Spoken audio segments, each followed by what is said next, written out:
685. Okey. Beberapa ibarat dan juga pengajaran, ya, beberapa ibrah dan pengajaran daripada Hijjatul Wada ataupun haji perpisahan.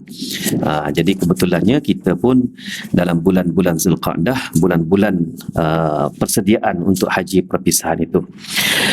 Pertama, bilangan haji Rasulullah sallallahu alaihi wasallam dalam masa haji disyariatkan. Para ulama berselisih pendapat. Assalamualaikum warahmatullahi wabarakatuh. A'udzubillahi minasyaitonirrajim. Bismillahirrahmanirrahim.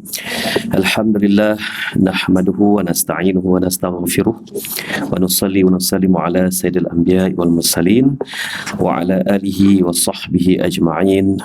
Rabbi shrah li sadri wa yassir li amri wa hlul 'uqdatam min lisani yafqahu qawli wa ba'd. Al-Fatihah. Bismillahirrahmanirrahim. Bismillahirrahmanirrahim. Alhamdulillahirabbil alamin. Ar-Rahmanir Rahim. Maliki yaumiddin. Iyyaka na'budu wa iyyaka nasta'in. Ihdinas siratal mustaqim. Siratal ladzina an'amta 'alaihim ghairil maghdubi 'alaihim waladdallin.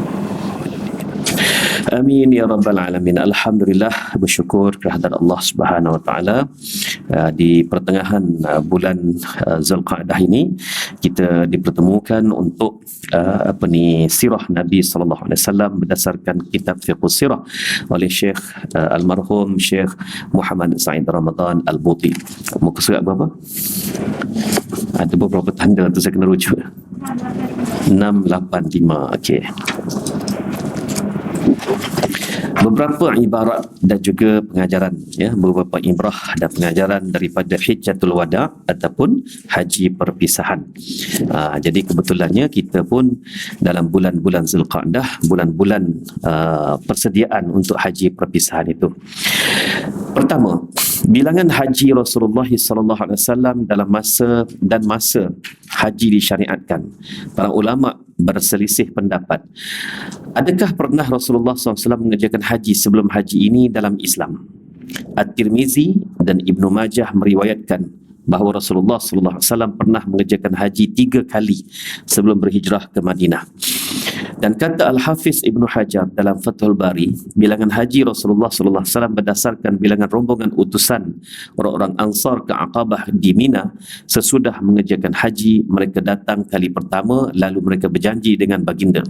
Kemudian datang pula kali kedua, mereka maka melakukan bai'ah pertama. Kemudian datang pula kali ketiga, maka mereka lakukan bai'ah kali kedua. Ya. Jadi pertemuan Rasulullah SAW di Aqabah. Aqabah tu kat mana? Jamratul Kubra sekarang ni, ya.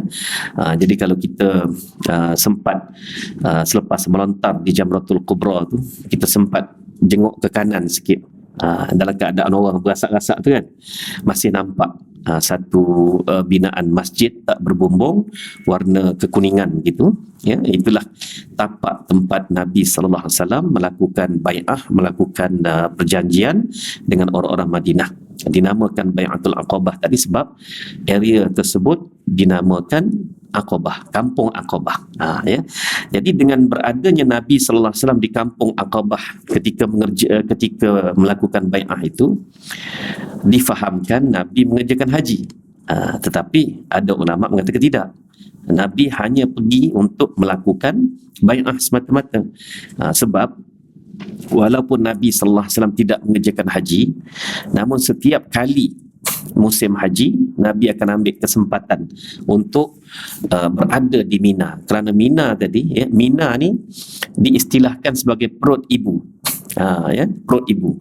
Maknanya semuanya bertumpu di situ. Bertumpu di situ. Jadi di situlah tempat Nabi ambil kesempatan untuk bertemu dengan orang-orang yang datang dari seluruh pelosok dunia untuk mereka mengerjakan haji sedangkan Nabi berdakwah. Jadi pandangan ulama tu berbeza-bezalah dalam hal ini, ya. Kalau ikutkan Imam Al-Hafiz Ibnu Hajar Al-Asqalani dalam Fathul Bari, dah Nabi berada di situ, maka buat hajilah, takkan tak buat haji kan. Begitu. Ada ulama yang meriwayatkan bahawa Nabi sallallahu alaihi wasallam mengerjakan haji tiap-tiap tahun sebelum hijrah ke Madinah. Sama ada Rasulullah mengerjakan haji atau tidak, tidak penting dipertikaikan. Itu yang kesimpulan daripada Syekh Muhammad Said Ramadan Al-Buti. Yang pentingnya ialah wajibnya amalan haji baru disyariatkan ialah pada tahun ke-10 Hijrah. Sebelum itu haji tidak diwajibkan. Jadi ayat tentang haji turun selepas perang Khandaq. Ya, maknanya tahun ke-6 Hijrah, tahun ke-5 Hijrah. Tapi Nabi tak laksanakan lagi. Di situ pun para ulama syariah ini dia melihat ayat turun tapi Nabi tak buat lagi haji. Bermakna dalam Islam haji belum disyariatkan secara rasminya, ya. Umrah tahun 6 dah start walaupun tak jadi. Jadi makna umrah start dulu. Jadi siapa-siapa yang belum dapat pergi haji, pergi umrah dulu. Okeylah kan. Itu ikut dia punya sejarah tasyrik. Tapi tak apa, tak ada masalah. Itu sekadar saja saya nak buka minda saja, ya. Nak bagi faham bagaimana pensyariatan itu berlaku. Jadi yang pentingnya kat sini, haji disyariatkan dalam Islam 10 Hijrah. Sebab tahun itulah baru Nabi buat haji setelah turunnya ayat wa atimul hajja wal umrata lillah wa azim fin nas bil hajji ya'tuka rijala ila akhir ayat dan beberapa ayat lagi, ya. Rasulullah SAW tidak lagi mengerjakan haji selepas itu kerana itu kebanyakan para sahabat menamakan haji Rasulullah SAW ini dengan Hijjatul Wada', iaitu haji perpisahan ataupun haji penghabisan. Dan dengan nama lain juga Hijjatul Islam, Hijjatul Rasul. Dengan nama Hijjatul Rasul inilah Imam Muslim memberi judul dalam hadis mengenai haji Rasulullah SAW dalam kitab hadis beliau, ya. Di antara dalil yang membuktikan bahawa haji tidak diwajibkan sebelum itu, yakni sebelum tahun 10 Hijrah, ialah riwayat Syaikhan iaitu Bukhari dan Muslim mengenai berita rombongan utusan Abdul Qais yang datang kepada Rasulullah SAW. Hadis itu menyebut bahawa mereka itu berkata kepada Nabi, perintahkanlah kepada kami perkara-perkara yang tegas yang akan kami amalkannya dan kami akan suruh orang-orang kami mengamalkannya dan dengan itu kami boleh masuk syurga. Maka jawab baginda SAW, aku suruh kamu melakukan 4 perkara. Lalu baginda menjelaskan satu persatu yang 4 itu, iaitu pertama, menyuruh kamu beriman dengan Allah, mendirikan salat, membayar zakat, berpuasa pada bulan Ramadan dan hendaklah kamu berikan 1/5 daripada harta rampasan perang. Nabi tak sebut haji. Nabi tak sebut haji pada masa itu. Bermakna haji belum disyariatkan pada masa itu. Pada masa rombongan Abdul Qais, ya, yang datang memeluk Islam dan minta panduan daripada Nabi SAW. Nabi tak sebut pasal haji.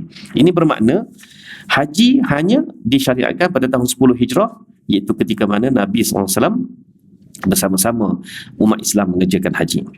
Dengan sabda baginda itu nyatalah bahawa iman disebutkan sebagai tambahan kepada yang 4 perkara itu kerana iman satu-satunya yang sangat diketahui di sisi mereka, maka diulanginya sebutan iman kerana hendak memastikannya dan hendak menerangkan kepada mereka bahawa iman menjadi asas kepada 4 perkara tersebut. Kedatangan rombongan ini adalah pada tahun ke-9 Hijrah, ya. Maknanya tahun 9 Hijrah pun Nabi belum sebut haji, walhal ayat dah turun ke belum? Sudah, ya. Ayat dah turun tahun ke-5. Jadi ini bermakna kalaupun ayat dah diturunkan tapi Nabi tidak ambil apa-apa tindakan ataupun menunjuk cara, ia bermakna belum disyariatkan. Jadi kita faham kat situ bahawasanya belum disyariatkan. Okey, ada satu berlaku dalam 2 bulan lepas je. Ada kan kisah berkenaan dengan orang-orang Quraisy apabila tentera Rom kalah di tangan Parsi pada tahun 6 kerasulan. Orang Quraisy bersorak gembira, mengejek-ngejek umat Islam, ya. Tengok tu, kamu duk bangga sangat dengan kamu ni agama Allah, agama langit, kan. Jadi orang Rom yang agama langit lebih dulu daripada kamu pun boleh kalah di tangan Majusi. Majusi penyembah api, umpama penyembah berhala lah. Jadi kami yakin kami juga mampu mengalahkan kamu dan kamu akan teruk kalahnya tadi. Abu Bakar tak boleh nak jawab, kan? Tak boleh nak jawab. Mengadu pada Rasulullah SAW, turunlah suratul Rum. Dalam suratul Rum Allah Ta'ala menyebut benar Rom dah kalah pada tahun 6 kerasulan itu, ya. Tetapi dalam tempoh bid'i sinin, tempoh tak sampai 10 tahun, ya, tak kurang 3 tahun, tak lebih 10 tahun. Itu nama bid'i, perhitungan bahasa Arab, ya. Dalam tempoh itu Rom akan menang, ya, mengatasi Parsi pula. Abu Bakar pun ceria, pergi beritahu kepada orang-orang Quraisy, antaranya Umayyah bin Khalaf. Ya, Umayyah bin Khalaf dengan Abu Bakar ni sama-sama usahawan hartawan pada asalnya, ya. Jadi kata Abu Bakar, Rom akan menang tak lebih tak kurang daripada 3 tahun dan tak lebih 10 tahun ke atas Parsi. Ini ayat kami yang diturunkan, ya. Kata Umayyah, betul ke? Kita bertaruhlah. Kita bertaruh. Abu Bakar kata, baik, kita bertaruh. Berapa? 100 ekor unta, tak main-main. Kan? 100 ekor unta, tak main-main dia orang, kan? Baik. Bila saya cerita benda tu, ada seorang hamba Allah ni, kan? Dia saya nampak dah dia macam gelisah tau. Bila saya cerita tu, dia macam gelisah. Dia bercakap-cakap orang sebelah. Agaknya orang sebelah kata, tanyalah. Dia, Ustaz, itu kan betting namanya tu, kan? Kata, saya pula jarang guna istilah betting ni. Kita duk guna istilah bertaruh gitu je, kan? Saya tersentak dalam seminit, tak sampai seminit lah, sesaat dua tu. Saya mana boleh Abu Bakar betting, dia kata. Mana boleh Abu Bakar betting? Oh, okey. Kisah ni berlaku sebelum turunnya ayat pengharaman judi, pertaruhan, kan? Jadi Abu Bakar bertaruh pun sebab pada masa itu pertaruhan tidak dianggap sebagai dosa besar, kan? Tidak dianggap satu tegahan, pengharaman. Bahkan Abu Bakar balik bercerita dekat Rasulullah SAW pula. Dan Rasulullah tak adalah kata, Abu Bakar, pertaruhan tu tak ada, sebab ayat tak turun lagi. Nak kena faham ni lah sebenarnya, ya.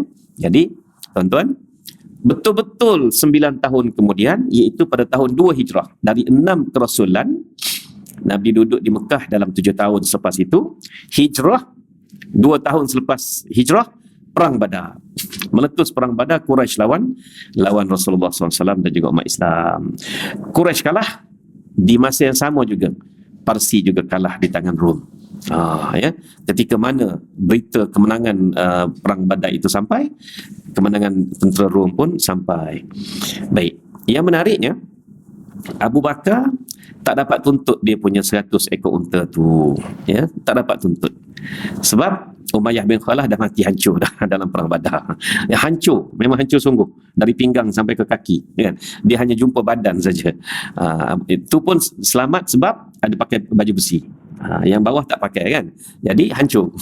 Kena panah, kena tetak dan sebagainya. Umayyah, adik dia Ubay bin Khalaf yang sama-sama sekutu dia, juga hancur dalam Perang Badar. Jadi Nabi SAW bila terima berita itu, pandang kepada Abu Bakar bertunduk, ya Allah, makna benarlah janji Allah, tak sampai 10 tahun, ya kan? 9 tahun je, maka benar. Tapi terlepaslah 100 ekor unta tadi. Nak tuntut dengan siapa? 2 bulan selepas Perang Badar, turunlah innamal khamru wal maisiru wal azlamu wal ansabu rujisum min amali syaitan. 4 perkara serentak Allah haramkan sama sekali. Ya, maknanya arak, judi, tilik nasib, sembah berhala, 4 perkara ni diharamkan serentak 2 bulan selepas Perang Badar. Jadi ini penting pengajian sirah, kerana kita nampak dia punya jalinan tasyri', pensyariatan tadi. Macam contoh haji ni lah, kan? Ayat turun pada tahun ke-5 Hijrah lagi. Tapi turun yang mana yang Nabi hanya laksanakan hanya 10 Hijrah. Dan laksana pun itu first and last. Jadi kalau pun kata Syekh Muhammad Said Ramadan Al-Buti dan juga lain-lain ulama, tak perlu kita perdebatkan Nabi pernah buat haji ke tidak. Kalau Nabi buat haji sebelum daripada hijrah tu, Nabi wukuf kat mana? Sebab orang-orang Quraisy ni wukufnya di Muzdalifah, bukannya di Arafah. Rosak maksud tu, kan? Jadi persoalan itu tak penting kita tanya, dan Nabi pun tak pernah mengulas pasal itu, ya. Walaupun ada ditanya kepada Rasulullah SAW, baginda menjawab sebelum menjadi Nabi, sebelum Islam, Nabi pernah buat haji 3 kali, kan? Itu tak penting, sebab yang menjadi rujukannya ialah haji pada tahun 10 Hijrah tu. Haji pada tahun 10 Hijrah. Dan haji pada tahun 10 Hijrah inilah menjadi rujukan kepada hukum akad pada zaman sekarang. Seorang sahabat Nabi, sahabat muda, namanya Jabir bin Abdullah radhiyallahu anhu, dia ingat step by step pergerakan Nabi dari Zulhulaifah masuk ke Bi'run Tuwa, sampai Tawaf, sampai Arafah, sampailah Nabi keluar dari tanah haram Mekah. Itu yang dinamakan hadis Hijjatul Wada'. Siapa-siapa berasa nak mendapat gambaran sebenar tentang haji Rasulullah SAW, silalah baca hadis Jabir bin Abdullah berkenaan dengan Hijjatul Wada'. Hadis dia satu buku satu buku lengkap, panjang dia cerita tadi tu, ya. Itu hadis dari sudut fi'li lah, dari sudut melihat perbuatan Nabi sallallahu alaihi wasallam. Okey, ibrah yang kedua, kerja haji Rasulullah sallallahu alaihi wasallam itu sungguh besar artinya. Sesungguhnya pada amalan haji Rasulullah itu mengandungi makna yang sangat penting yang berhubung rapat dengan dakwah Islamiah, di samping berkaitan dengan kehidupan baginda, dan ada hubungannya, ya, ada hubungannya dengan manhaj umum bagi nizam al-Islami. Nizam ni maknanya tata cara Islam. Okey, muslimin di waktu itu telah belajar daripada Rasulullah SAW mengenai cara-cara solat, puasa, zakat dan semua perkara yang berkaitan dengan ibadah-ibadah wajib. Yang belum dan mesti diajar kepada mereka ialah manasik. Baik, apa maksud manasik? Ya, apa maksud manasik? Cara-cara mengerjakan haji. Ya. Oh, saya tak bawa telefon ya. Tertinggal ada kereta, tak apa. Manasik ni tadi, inna salati wa nusuki wa mahyaya wa mamati lillahi rabbil alamin, kan? Nusuk, apa itu nusuk? Nusuk tu adalah kata tunggal bagi manasik. Tu kena tahu. Jadi kata jamak manasik, kata mufrad ataupun kata tunggal nusuk. Maksud apa? Ibadah. Nusuk ni ibadah. Jangan tanya orang Kelantan, apa itu nusuk? Dia jawab sembunyi. Main nusuk, main sembunyi-sembunyi. Kan? Jadi manasik ni jamak kepada nusuk. Cantiknya Allah Ta'ala ajar haji ni last kali tahun ke-10 Hijrah, setelah umat Islam menerima solat lebih kurang 12 tahun, kemudian menerima puasa lebih kurang 8 tahun, menerima zakat sejak dari sebelum hijrah lagi, kemudian menerima ayat pasal riba, wa ahallallahu al-bai'a wa harrama riba, sebelum hijrah lagi, tapi masih lagi penguasaannya tidak begitu kemas, tak begitu kemas, kan? Sebab tak ada perintah untuk diperkemaskan. Dalam khutbah wada' Nabi sallallahu alaihi wasallam, saya target khutbah wada' tu saya sempat baca masa baca detail nanti pertemuan kita pada bulan Zulhijjah nanti, ya. Saya target sempena. Jadi dalam khutbah wada' tu Nabi kata pada hari ini diharamkan riba. Dan riba yang pertama diharamkan adalah riba Abbas bin Abdul Muttalib. Maknanya bila terima ayat pasal riba tadi, Nabi sudah tegah Abbas bin Abdul Muttalib supaya jangan mengamalkan riba lagi. Sebelum tu semua bapa saudara Nabi ni adalah toke-toke riba sebenarnya. Kan? Jadi Nabi tak terlibat dengan perniagaan bapa saudara dia. Tu kalau orang tanya, kenapa Nabi anak saudara Abu Lahab, anak saudara Abbas, anak saudara Al-Haris, dia ada 10 anak lelaki semua sekali, Abdul Muttalib ni, sebelum Abdullah, ya. Abdullah tu yang ke-11. Lepas tu selepas Abdullah dapat pula Abbas, maknanya jadi 12, ya. Lepas Abbas yang paling bongsu Hamzah, jadi 13 anak lelaki.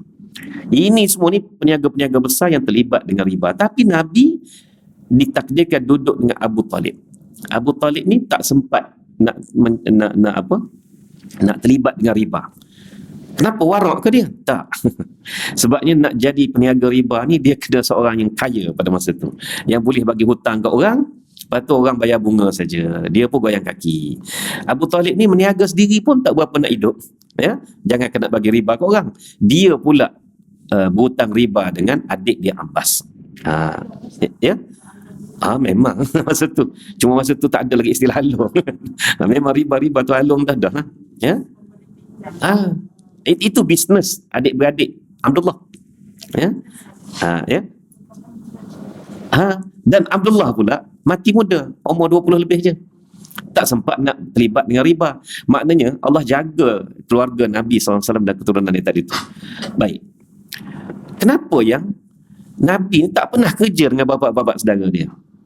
Tiba-tiba bekerja dengan Abu Talib, okey, bapa saudara dia yang memang bisnes tak jalan, dan lebih menumpu kepada gembala kambing, ya, yang kerja yang orang tak seronok, ya kan, yang tak begitu yang tak begitu menyerlah dan tak begitu datang ke hasil, kan. Tiba-tiba kerja dengan Khadijah. Itulah perencanaan Allah Subhanahu Wa Taala. Bila kerja dengan Khadijah ni orang yang anti riba sejak daripada zaman jahiliah lagi. Dia dah anti riba. Salah satu sebab dia digelar tahirah, pertama kerana dia ni suci, tidak pernah terlibat dengan zina, ya. Dan yang kedua, tidak pernah sembah berhala, dan yang ketiga, tak pernah makan hasil riba. Itu Khadijah. Jadi kita duk kupas Khadijah minang Nabi. Alih-alih Khadijah minang Nabi, peminangan itu adalah melalui bukan ini. Tolak tepilah cerita tu. Cerita tu secondary dah. Tu cerita utama kenapa dia jadi tahirah bagi saya. Kena kupas tiga benda ni, kan? Kenapa dia ni jadi tahirah? Rupa-rupanya isu riba ni tadi, kan? Buah bacang tu. Jatuh atas bumbung. Betul? Jadi itulah sebabnya haji ni tadi, nak kaitkan itu. Haji ni digelar manasikul haj, bukan fardul haji. Fardu solah, fardul puasa, fardu siam, fardu zakat. Tapi haji bukan fardu, manasik. Kenapa? Sebab haji ni tadi himpunan beberapa ibadah. Ibadah wukuf lain, ibadah tawaf lain, ibadah bercukur lain, semua. Ada 5 ibadah dalam haji tadi, maka dipanggil manasik. Satu. Yang kedua, dipanggil manasik haji kerana nak sampai ke haji tu settle solat, settle puasa, settle zakat, settle ekonomi supaya tidak terlibat dengan harta riba, harta suci, settle anak-anak juga, ya, keluarga, dan sebagainya, ya. Baru kemuncaknya barulah haji. Makna kata tahun 10 Hijrah tu Nabi buat haji tadi tu, memang Islam pada masa tu dah sempurna. Negara dah ada, pentadbiran dah ada, sistem dah ada, semua dah sempurna. Semua dah sempurna, ya. Sebab itulah turunnya ayat al-yauma akmaltu lakum dinakum wa atmamtu alaikum ni'mati wa raditu lakumul Islam madina. Itulah dia rahsia di sebalik kalimah manasik haji tadi, ya. Okey. Kata dia cara-cara mengerjakan haji dan kaifiat menunaikan syiar-syiar haji. Syiar ni tanda, ya. Syiar adanya masjid, menara, kan. Syiar adanya solat, dah masuk waktu, adanya azan. Itu maksud syiar-syiar tu tadi, ya.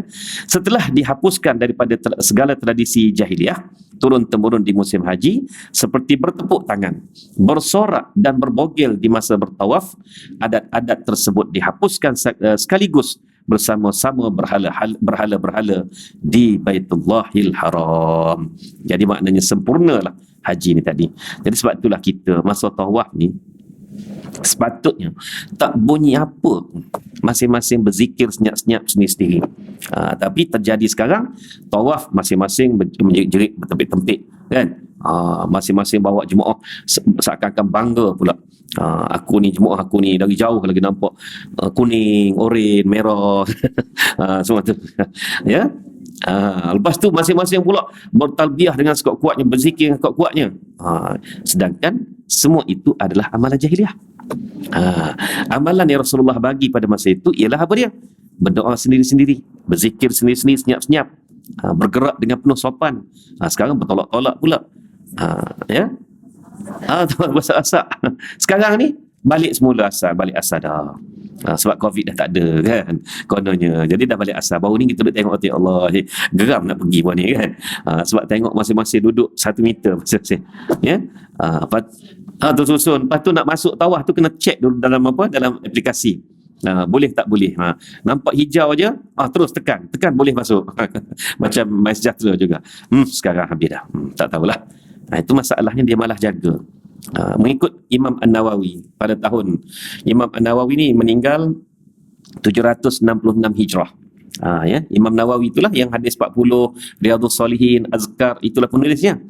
Dialah juga penulis kitab Idah fi Manasikil Haji wal Umrah. Ya. Dalam kitab Idah tu, dia dah sebut dah bahawa situasi pada masa itu, pada tahun 766 Hijrah, maknanya 800 tahun dulu, tawaf ni, lapangan tawaf tu dia bagi dua. Sebelah dalam lelaki, sebelah luar perempuan. Maknanya di tepi bawah tu. Maknanya cantik gerakannya. Suami-suami masuk, ya, tinggal isteri di di sebelah luar ni, suami masuk dalam lingkungan dalam. Tawaflah mereka. Tak bercampur lah. Tapi entah macam mana 800 tahun kemudian, itu pada masa sekarang bercampur. Kan? Bercampur. Bila bercampur, maka ditanya kepada setengah ustaz, kan? Macam mana ustaz? Bercampur, berasak-asak, bertolak-tolak. Betul lah kita ni dah jaga air semayang supaya tak tersentuh. Tapi berasak-asak tu macam mana? Ikhtilat. Ada ustaz yang jawab, semua tempat di dunia ini tak boleh bercampur. Dimaafkan di Mekah saja ketika tawaf. Aduh, kata ustaz, baca sirah dah ustaz. Baca sejarah dah. Jawapannya memang berdosa. Ikhtilat pada masa itu memang berdosa. Tapi kita tak mampu. Bukan soal kita dah dosa tadi tu. Dosa kerajaan yang mengenali. Biar nak Raja Saudi nak marah pun, kan? Memang itu hakikatnya. Kenapa masa Covid pun kau boleh buat? 1 meter seorang berjarak, semua berdiri, semua tawaf atas line soft, kan? Kenapa boleh buat? Sekarang kenapa lepas balik? Dan 800 tahun dulu bagi dua, belah dua. Sebelah luar perempuan, sebelah dalam lelaki. Jadi yang suami-suami tadi dah selesai dah tawaf, lalu ambil sambut tangan isteri, buat pergilah ke Sa'i pula. Masa masuk tadi, tinggal isteri kat luar ni, dia tawaf, isteri tawaf kat luar. Kalau tak percaya, baca kitab Idah fi Manasikil Hajj. Jadi kok mana pun berdosa.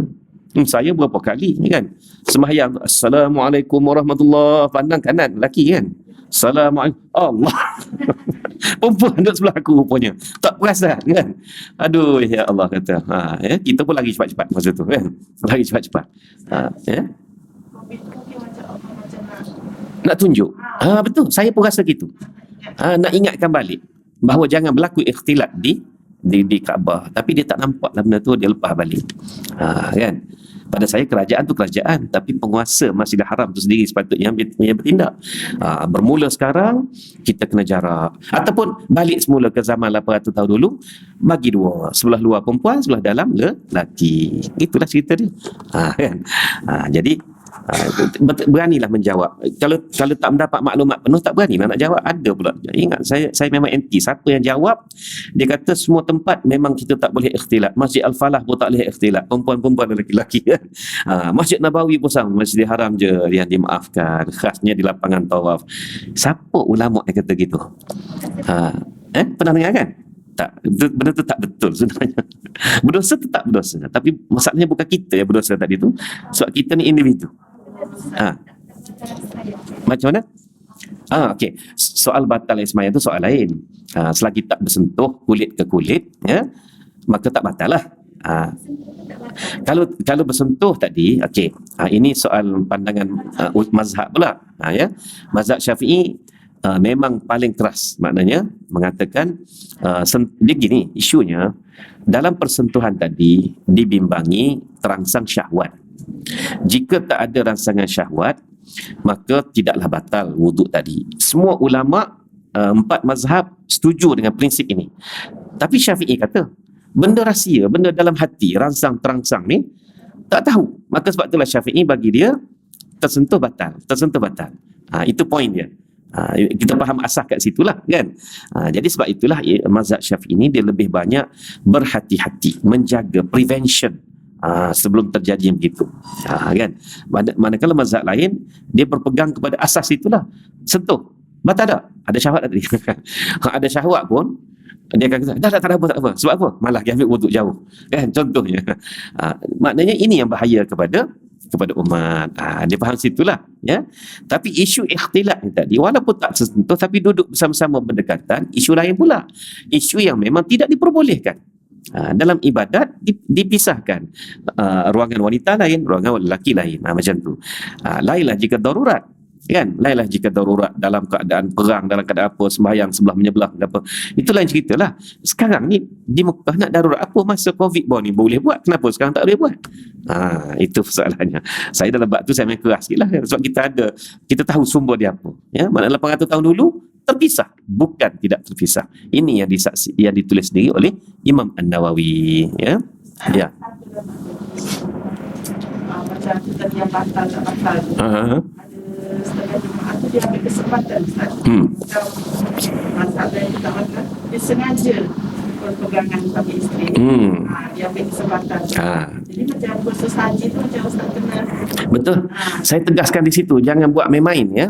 Dia gini, mazhab Syafi'i sentuh saja batal sebab dia lebih kepada ihtiyati ataupun berhati-hati tadilah, kan. Yang kawan ni pula dia kata saya ambil mazhab lain, dia kata okey, tak apa, mazhab lain, maka berpeganganlah mari masjid mesranya, kan, berpimpingan. Baik, nak tanya dia mazhab mana ikut ni? Kalau dia kata mazhab tak batal sembahyang, berat, sos itu out dah. Tak boleh dah dia tu lah, memang out dah. Okey, katalah dia bubuh mazhab Hambali. Saya ikut mazhab Hambali, kata dia, tak apa, bersentuh tak batal. Tahu tak mazhab Hambali tu lagi rigid, lagi strict daripada mazhab Syafi'i. Mazhab Hambali betul bersentuh tak batal wuduk, tapi antara punca batal wuduk dia apa dia? Persentuhan tak perlu. Berpimpingan tangan suami isteri perlu ke tidak? Tak perlu, kan. Nak mari masjid je pun, bukan nak main taman pun, kan. Nak main taman tu mungkin perlu betul lah, kan. Ni mari masjid, berpimpingan dari kereta ke masjid, perlu tak? Tak perlu, automatik batal.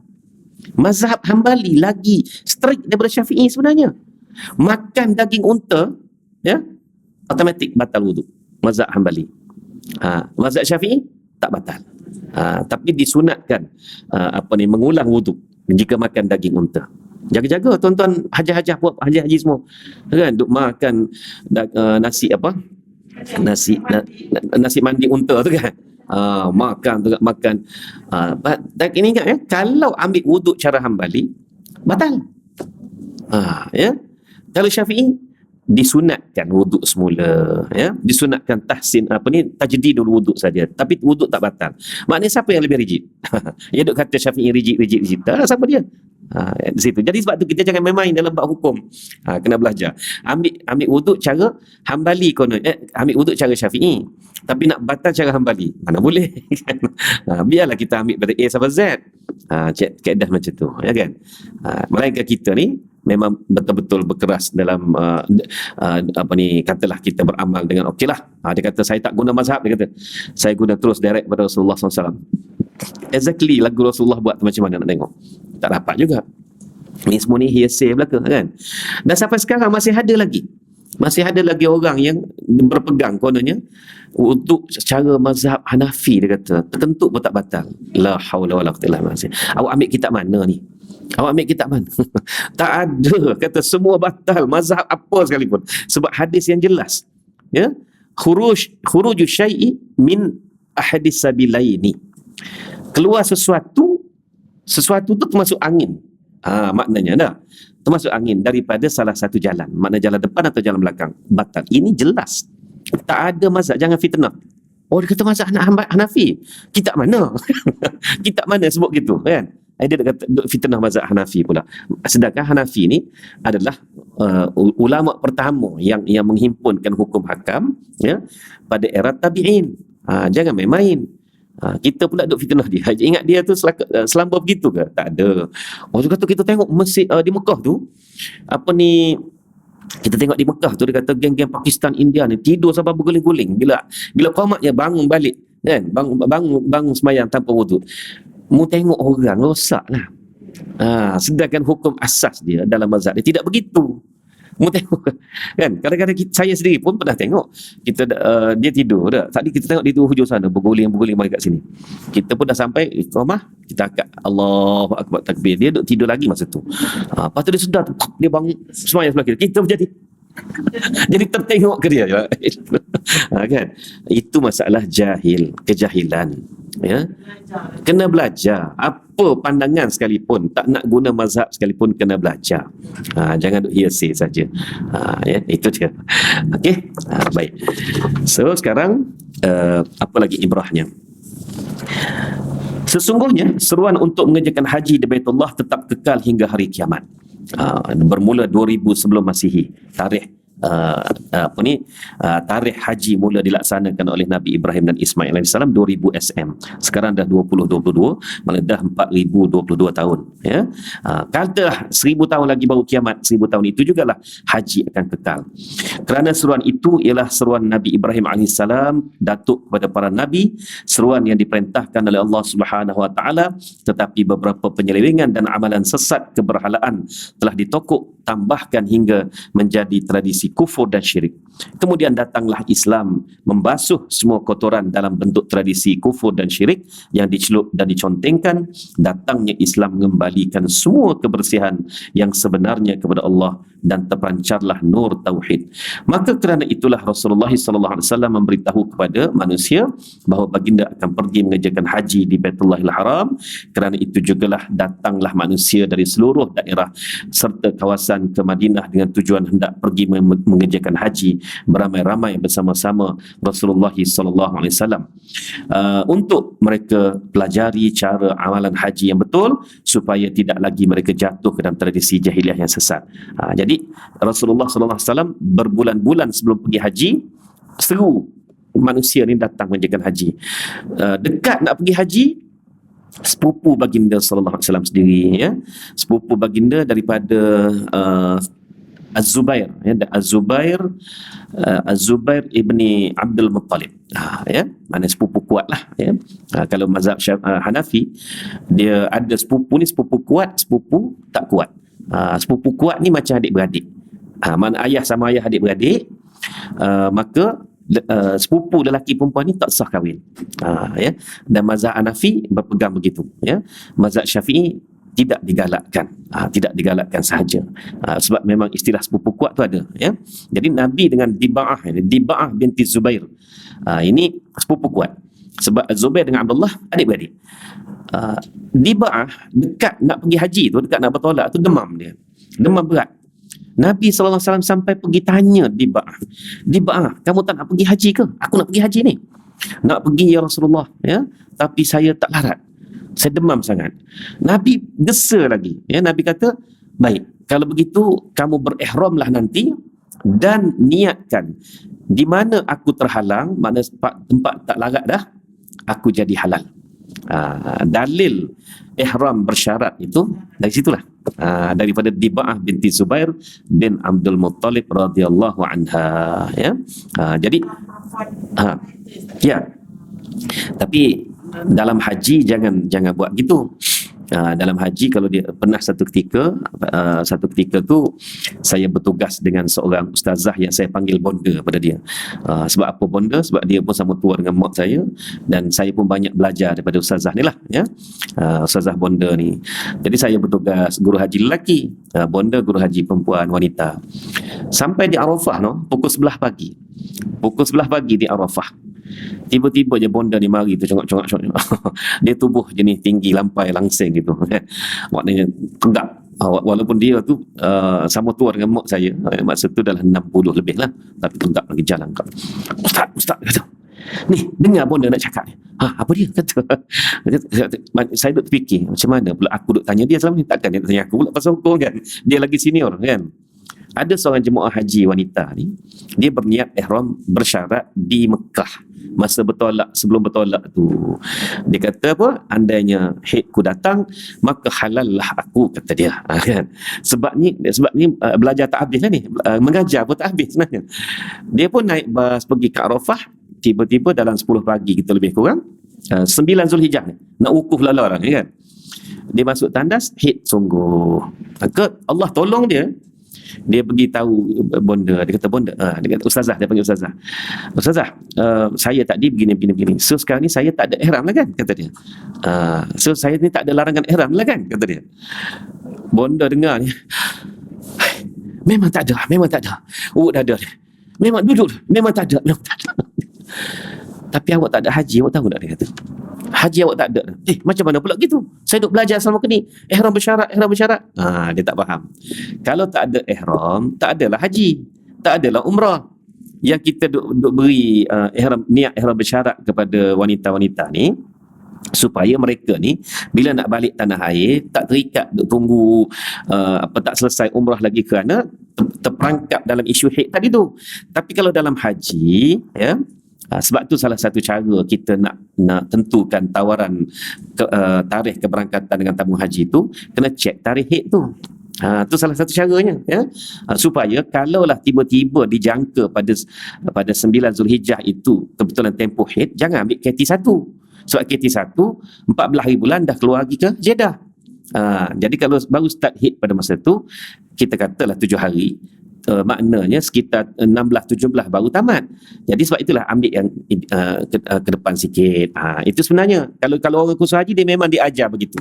Bukan duk kerja-kerja ambil KT1 tiba-tiba nak balik lah, tak boleh. Kadang-kadang tu dia tak tahu KT1 ni balik 14 Zulhijjah sebenarnya kan. Jadi tuan-tuan, dia tak percaya. Bonda terang tak percaya. Tak percaya, mari kita pergi jumpa Ustaz Zamri jadi saksi. Jadi bonda ni explain, Ustaz punya pandangan macam mana? Saya kata, ya, memang tak ada haji bagi dia sekarang. Barulah dah 2 orang guru haji kata kita, barulah dia pun terduduk. So apa nak buat sekarang saya? Sekarang niat balik ihram haji. Niat masuk balik lah. Maknanya yang di Mekah semalam tu dah dikira habis. Sebab dia letak syarat dekat situ. Dia niat di Arafah. Sah lah haji dia. Kalau dia tak cerita dekat bonda pada pagi tu, siapa lah dia tak tahu dia tak ada haji. Pergilah melontarlah apalah sebagainya. Tak ada, kosong. Okey, boleh buat tapi jadi gitulah. Haji setahun sekali. Dahlah setahun sekali, kota lagi kan. Jadi kalau umrah ni memang ongoing, selalu ada kan. Jadi sekarang ni dalil niat ihram bersyaratnya dari mana saya nak cerita? Dari peristiwa di Ba'ah dengan Nabi Muhammad SAW. Sampai Nabi pergi tanya dan pergi ajar pula. Ya. Poin ceritanya betapa Nabi mendesak siapa yang mampu pergi haji. Sebab apa? Nak tunjuk inilah cara haji sebenar. Haji Ibrahim dan Ismail AS yang telah dicemari selama 400 tahun oleh Quraisy ni tadi, oleh orang-orang Mekah ni, ya, yang jadi jahiliah tu. Itu poinnya, ya. Tapi hajah tadi tu dia kena bayar dam lah. Sebab apa dia bayar dam? Sebab dia bermiqat, iaitu berniat di tempat yang bukan tempatnya. Jadi dia kena bayar dam. Tak apalah, dam bukannya denda. Dam ni tadi untuk menggantikan, menambahkan pahala kerana kita buat tak ikut sistem. Itu dia niat syarat tadi tu kan. Jadi kena faham betul-betul niat syarat ni apa. Kalau betul-betul kursus haji, sebab tu saya gini je, siapa nak mengajar haji, wajib pertama baca dan faham hadis Jabir. Itu pertama dulu. Yang kedua, wajib baca kitab manasik haji biar faham manasik haji yang Imam Nawawi tadi tu. 2 ni pegang, insya-Allah. Ya, tambah dengan sirah sikit, maka fahamlah dia tentang haji. Kalau tidak duk mengajar haji kena dam denda kan. Saya marah betul kalau ada orang mengajar haji dam denda. Kata ustaz, tengok molek sikit. Apa takrif dam? Dam ni bukan denda tau. Apa takrif dam? Kan? Itu dia. Okey. Jadi di situ jelasnya Nabi pada tahun 10 Hijrah tadi menggesa semua ikut dia supaya saksi tu ramai. Jadi bukan Jabir seorang. Jabir tu sebab dia seorang yang agak kita kata apa, pintar dan hafiz. Maknanya dia jenis tengok boleh ingat. Jenis orang kata apa, dia visual apa dia ingat tu, visual memory kan. Itu Jabir. Sebab tu dia boleh cerita balik begini. Yang ambil sikit ni ramai lagi. Macam contoh peristiwa melontar, kan, melontar masuk lepas subuh pada 11, 12, 13 Zulhijjah tu kan, masuk lepas subuh. Masuk lepas subuh ke masuk lepas zuhur? Dua ulama di situ yang berbeza. Okey. Jadi dulu tabung haji berpegang masuk lepas Zuhur, kan? Bila masuk lepas Zuhur, maka berasak-rasaklah masing-masingnya. Okey, sedangkan ada pula sahabat mengatakan sebenarnya Aisyah pernah melontar lepas Zuhur. Jadi kalau Aisyah itu bermakna kuatlah dia punya hujah kerana dia isteri Rasulullah SAW. Dia ada dalil masing-masing. Jadi yang bahagian kecil-kecil banyak hadis lagi. Yang hadis Jabir tu hadis yang umum, yang besar, yang memang menjadi rujukan utama. Mazhab Hanafi selepas melontar jamrah kubra, jamratul aqabah maksudnya, pada pagi 10 Zulhijjah, tak boleh terus bercukur. Mazhab Hanafi tak boleh. Ya. Sedangkan kita mazhab Syafi'i, Maliki dan juga Hambali ni lepas melontarnya bercukurlah kita. Tahallul awal boleh tukar baju dan sebagainya kan. Tapi mazhab Hanafi tak boleh. Mesti wajib sembelih korban dulu. Bagi orang yang mengerjakan haji secara tamattu', wajib sembelih dam dulu. Barulah boleh bercukur. Sebab apa? Apa sebab? Sebab Nabi SAW pada pagi 10 Zulhijjah tu dia melontar. Lepas melontar dia sembelih 63 ekor unta. Lepas sembelih 63 ekor unta tu barulah dia pun bercukur. Lepas bercukur dia mandi dan dia tukar pakaian. Jadi sebab tu mazhab Hanafi dia tengok jalinan pergerakan Nabi itu satu persatu dan mewajibkan. Mewajibkan begitu, ya. Saya pernah ada seorang jemaah kita, sepasang suami isteri, isterinya orang Malaysia, suaminya orang Pakistan, PR sini, tapi berkeras dengan amalan Hanafi, ya. Jadi isterinya pun mula-mula sampai ni dah tanya, Ustaz, ada masalah ke kalau saya Syafi'i, suami Hanafi? Tak ada masalah. Okey. Tapi ada masalah sungguh. Masalah apa? Suami tak nak bercukur pada pagi 10 Zulhijjah tu, kan. Nak tahu sembelih ni dah sembelih ke belum? Kita pun buatlah helah sikit. Kata dah sembelih. Baru dia bercukur. Itu dia. Jadi jumhur mengatakan tak ada masalah. Selepas daripada melontar terus bercukur, tak ada masalah, ya. Itu sunat saja. Sembelih dulu barulah bercukur. Itulah yang saya maksudkan tadi, pemerhatian kita kepada haji perpisahan, haji wada' tu tadi, ya. Dengan itu juga jelas bahawa kepada Rasulullah SAW sudah diberi alamat yang menunjukkan bahawa tugasnya yang penting di muka bumi ini sudah hampir selesai, lantaran baginda telah melaksanakan amanah yang dipertanggungjawabkan di bumi Jaziratul Arab, sudah pun mula mengeluarkan buah yang ditanamnya, iaitu tauhid, dan sudah pun bertebaran Islam yang menawan hati dan sanubari di merata-rata tempat. Sesungguhnya manusia-manusia, kebanyakan mereka berasingan di merata-rata tempat, merasa ingin dan rindu untuk menemui Rasul mereka untuk mendapat petunjuk dan nasihat daripada baginda. Begitu juga Rasulullah SAW sendiri memang terlalu ingin untuk bertemu muka dengan mereka, lebih-lebih lagi kerana begitu ramai yang baru memeluk Islam dari segenap curug rantau Jazirah Arab, belum dapat kesempatan untuk menemui baginda. Maka kesempatan yang paling baik untuk bertemu dengan baginda ialah di masa baginda mengerjakan haji di Baitullah, di masa bersama-sama di lapangan Padang Arafah, bertemu di antara umat dan Rasulnya di bawah naungan dan lindungan satu syiar yang terbesar di antara syiar-syiar Islam, bertemu dalam pertemuan yang sudah jelas dalam pengetahuan Allah Subhanahu Wa Taala yang diilhamkan kepada Rasulnya sebagai pertemuan terakhir. Jadi boleh bayanglah, ya, sepanjang wukuf dari Zuhur, ya, dari pagi Nabi tak berhenti menghalau umat Islam ni tadi keluar dari Muzdalifah masuk ke Arafah, tak berhenti, ya. Lepas tu dah masuk dekat-dekat Zuhur, Nabi mula berkhutbah bila dah pasti semua umat Islam ni berada di kawasan Arafah. Dan apabila masuk je Zuhur, Nabi SAW pun berhenti khutbah pertama, duduk seketika, bangkit untuk khutbah kedua. Nabi melangkah masuk ke Arafah, ya, dan menyambung khutbah kedua. Jadi sejak dari detik itu sampailah keluar dari Arafah menjelang Maghrib. Menjelang Maghrib Nabi keluar dari Arafah. Jadi boleh bayang bagaimana Nabi melayan umat 150,000 orang, ya, pada hari itu yang datang memang semata-mata nak bertemu baginda. Sebab itulah tuan-tuan, miqat haji itu sendiri ditandakan dengan berbagai-bagai tempat, ya. Ditanda dengan berbagai tempat kerana mereka datang dari pelbagai arah pada masa itu, dan mereka datang tadi dengan dengan kosong. Maknanya amalan haji zaman jahiliah dulu tu mereka tak tahu adakah ini diterima atau tidak. Maka sebab itu mereka datang tadi dengan ihram. Sampai dekat sempadan miqat tu ihram dulu. Ihram mutlak dia panggil, ya. Kita ni ihram haji dan umrah ni dalam kapal terbang lagi, ataupun dalam bas ataupun tak pasti yang dari Madinah tu datang ke Mekah tahun ni guna bas ke guna kereta api. Kereta api ya. Kalau kereta api lah kan. Bas lagi kot kan. Ya. Bas lagi. Jadi kalau kita dalam bas tu dah siap ihram ihram haji dan ataupun umrah kan. Tapi pada masa Rasulullah SAW masa tu mereka berihram saja dulu.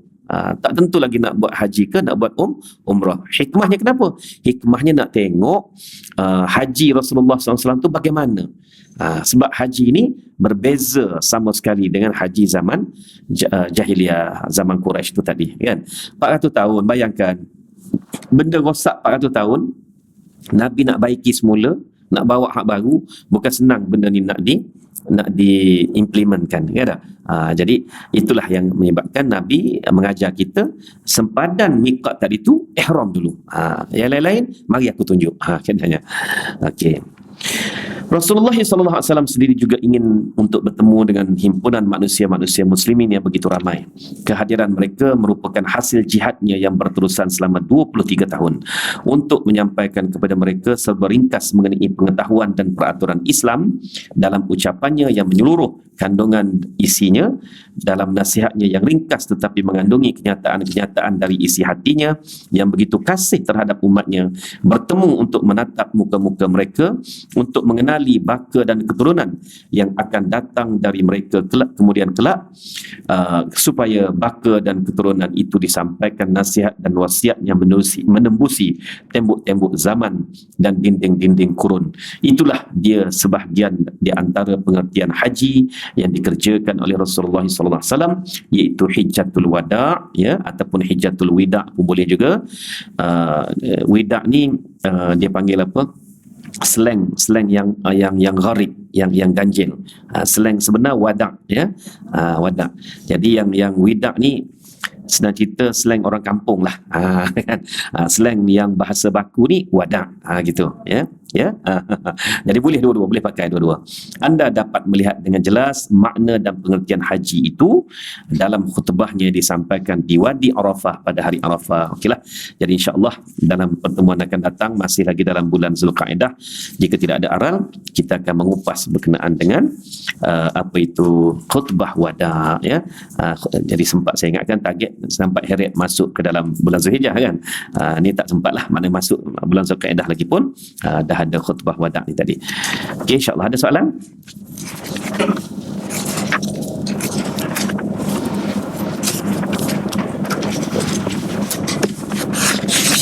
Ya.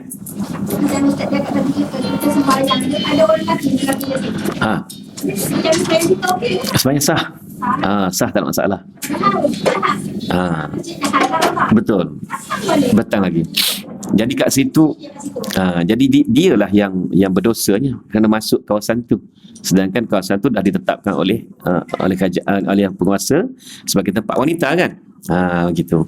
Jadi kalaulah masing-masing tak tahu tak tahu tempat siapa, dua-dua berdosa sebenarnya. Berdosa kerana percampuran tu lain. Sah solat, dapat pahala solat lain.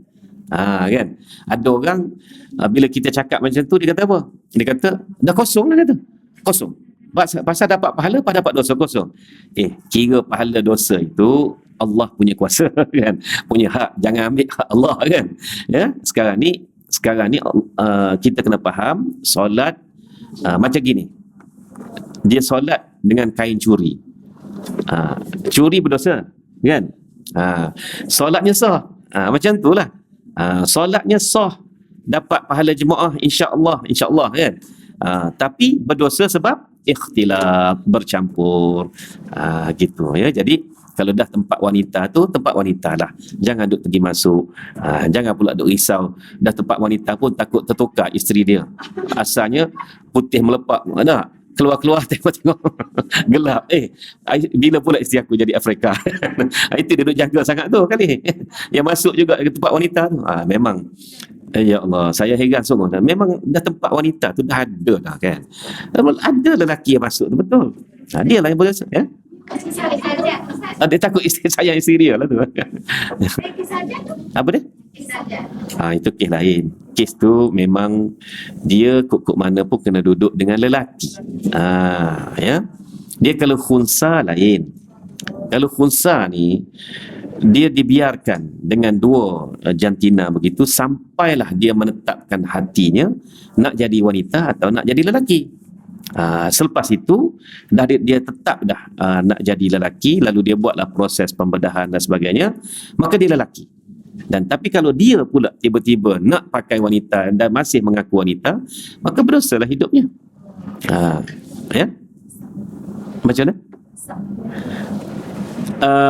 Haji je tu sah, tetapi dipenuhi dengan dosa-dosa. Sebab apa? Okey, bagi lelaki menutup kepala tak boleh. Ni, tiba-tiba dia tutup kepala dia. Jadi tutup kepala, saya pernah ihram kepiah tak tanggal. Kan? Tiba-tiba masuk tandah dia tu, bukan masuk tandah. Dah habis umrah, masuk kedai gunting, tak ada orang tegur. Yang menariknya, Tuhan nak bagi ilmu kat kita. Bagi saya Tuhan nak bagi ilmu lah. Bila masuk kedai cukur tu, barulah tengok, aku pakai kepiah. Barulah perasan, aku pakai kepiah sepanjang tawaf sa'i, tak ada orang tegur. Kan? Jadi akhirnya, adakah saya kena dam? Tak kena, sebab saya tak sedar pun kepiah tu tak dicabut. Tak, tawaf sa'i semua tu sah. Umrah sah, tapi dikenakan dam sebab melanggar larangan ihram, iaitu tak boleh tutup kepala, kan? Tiba-tiba saya tutup tadi dalam keadaan tak sedar, kan? Kepiah tu je yang tak sedar tu, sebab kepiah kain yang kepiah benang tu, yang jenis selepek atas kepala gitu kan, maknanya kalau kepiah kain tu sedar kan, jadi tak berdosa dan tak kena dam, memang tak kena dam. Okey, yang dia ni pula memang sengaja, dia tahu dah dia lelaki tapi dia kata dia perempuan kan, dan dia pakai telekung pula dah, sedangkan orang lelaki ni dia ni umum lah, siapa-siapa pun tak kira lah kan. Jadi orang lelaki hanya dua helai kain yang tidak bersarung, kain lepas, tak boleh berjahit pun, ya. Lebih pada bersarung lah, dah pakai telekung lagi, pakai baju lagi, apa lagi, tutup kepala lagi.